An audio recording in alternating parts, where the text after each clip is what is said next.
Assalamualaikum warahmatullahi wabarakatuh. Selamat pagi anak-anak kelas 11 TMI, KI, dan ATP.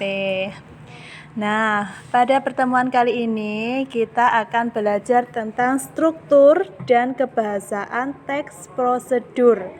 Kalian bisa buka buku paket di halaman 16. Oke, terlebih dahulu kita belajar tentang struktur teks prosedur ya. Struktur teks prosedur itu ada 3.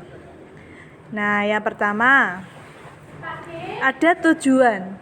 Tujuan itu merupakan pengantar tentang topik yang akan dijelaskan dalam teks pada contoh teks berjudul misalnya seperti contoh kiat berwawancara kerja.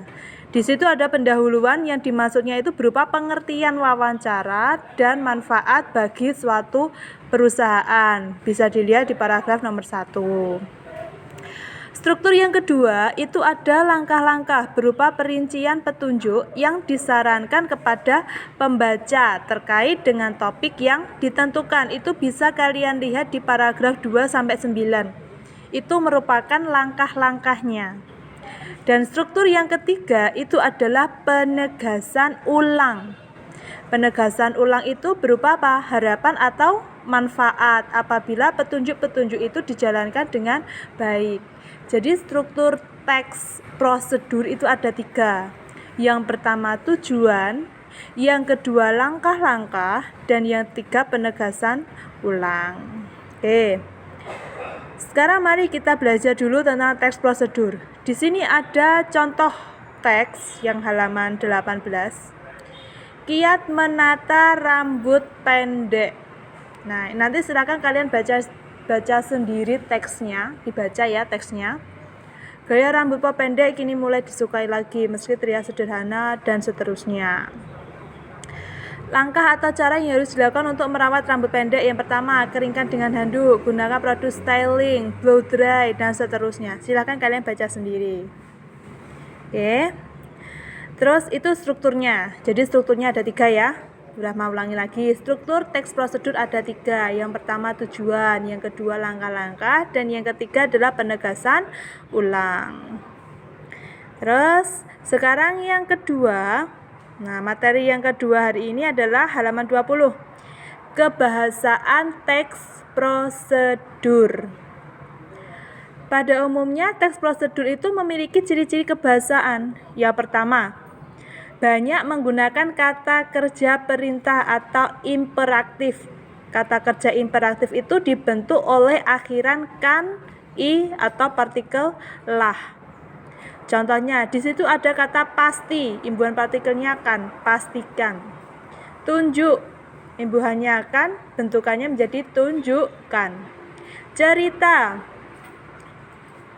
imbuhannya kan, bentukannya ceritakan. Hindar, imbuhannya i, bentukan katanya hindari.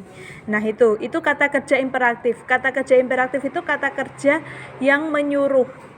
Pastikan, tunjukkan, ceritakan, hindari, jadilah, tuangkan, masukkan, dan seterusnya. Jadi memerintah, ya. Kata kerja yang memerintah itu adalah imperatif. Terus, ciri kebahasaan yang kedua itu banyak menggunakan kata teknis yang berkaitan dengan topik yang dibahas.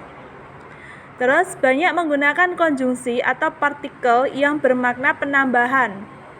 Banyak menggunakan pernyataan persuasif. Nah, apabila prosedur itu berupa resep atau petunjuk penggunaan alat, akan digunakan gambaran terperinci. Nah, ada gambarannya, jumlah, ukuran. Tuangkan garam 1 sendok.